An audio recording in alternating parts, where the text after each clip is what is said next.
આ કોઈ ભૂતિયા ડિમોલિશન નથી, પરંતુ કાયદાકીય પ્રક્રિયાના ભાગરૂપે થયેલ કાર્યવાહી છે. નાસીમનગર તરીકે ઓળખાતા વિસ્તારમાં સુરત મહાનગરપાલિકાની ટીમ તારીખ 30/5/26ના રોજ ડિમાર્કેશન અને રોડ ખુલ્લો કરવાની કાર્યવાહી માટે ગયેલ હતી, જે સુરત મહાનગરપાલિકાના હક સંપૂર્ણપણે કાયદાકીય જોગવાઈ અને પ્રવર્તમાન નિયમ અનુસાર હતું અને આ કામગીરી માટે સુરત મહાનગરપાલિકા સંપૂર્ણપણે અધિકૃત હતું. જે કાર્યવાહી દરમિયાન સામાન્ય સુલે અને શાંતિ જળવાઈ રહે તે માટે પોલીસ વિભાગને રૂટીન જાણ કરીને જરૂરી સહયોગ પણ પ્રાપ્ત કરવામાં આવ્યો હતો. આ સમગ્ર પ્રક્રિયા સંબંધિત દસ્તાવેજ પુરાવા અને સ્થળ પરની હકીકતોના આધારે હાથ ધરવામાં આવી હતી. આ કોઈ ભૂતિયા ડિમોલિશન નથી, પરંતુ કાયદાકીય પ્રક્રિયાના ભાગરૂપે થયેલ કાર્યવાહી છે.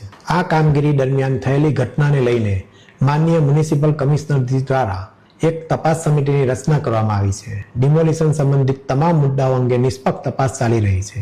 આ તપાસ પ્રક્રિયાને સંપૂર્ણ સહયોગ અમે આપી રહ્યા છે.